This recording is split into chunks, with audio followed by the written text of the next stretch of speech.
আমি সময় সুযোগ বুঝে বাড়ির দলিলপত্র টাকা পয়সা যা আছে সব কিছু নিয়ে তোমার কাছে চলে আসবো।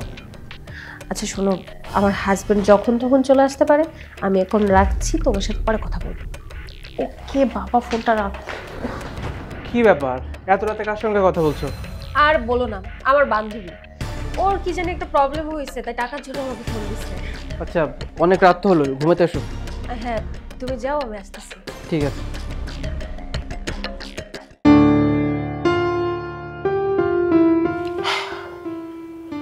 তুমি এখানে?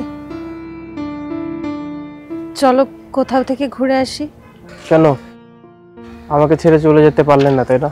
তুমি এত ভালো মনের মানুষ, আর আমি কিনা তোমার মতো এত ভালো একজন মানুষকে ধোঁকা দিতে যাচ্ছিলাম।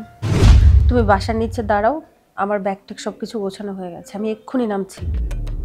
আচ্ছা ঠিক আছে। মনি, মানুষ বউকে কত বেশি ভালোবাসতে পারে জানি না, কিন্তু এটা জানি যে আমি তোমাকে অনেক বেশি ভালোবাসি আর সারা জীবন ভালোবাসবো।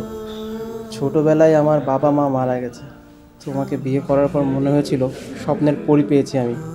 তুমি যখন পরকীয়া করা শুরু করলে না, বিশ্বাস করো, এই কথাগুলো জানার পর আমার মাথার উপর আকাশ ভেঙে পড়েছিল। আমি আমি নিজেকেই বিশ্বাস করতে পারছিলাম না। এই ব্যাগে একটা চেক আছে যেখানে 30 লাখ টাকা আমি তোমার নামে লিখে দিয়েছি, তুমি তুলে নিও। যেখানেই থেকো ভালো থেকো। আল্লাহ, আমি কত বড় ভুল করতে যাচ্ছিলাম, আমাকে তুমি মাফ করে দাও। আহ, মাফ করে দিলাম, কিন্তু এভাবে মন খারাপ করে থেকো না। তোমাকে মন খারাপ দেখতে আমার ভালো লাগে না।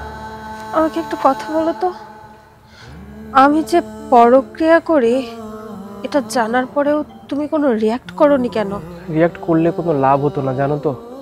একটা সংসারে হাজবেন্ড অথবা ওয়াইফ দুজনের মধ্যে যে কোনো একজনই পরকীয়া করুক না কেন, কেউ যদি রিয়াক্ট করে না, তাহলে সে সংসারে যত দ্রুত সম্ভব ফাটল ধরে যায়। আমি যদি তোমাকে আটকানোর চেষ্টা করতাম বা রাগারাগি করতাম, তুমি অনেক আগে আমাকে ছেড়ে চলে যেতে জানো তো। আমি সেটা চাইনি, তাই চেয়েছিলাম কোনো কিছু রিয়াক্ট না করে তোমার সঙ্গে যদি আর কিছুদিন থাকতে পারি, এই জন্যই রিয়াক্ট করি নাই। আমি ভুল করছি, আমি অনেক বড় ভুল করছি।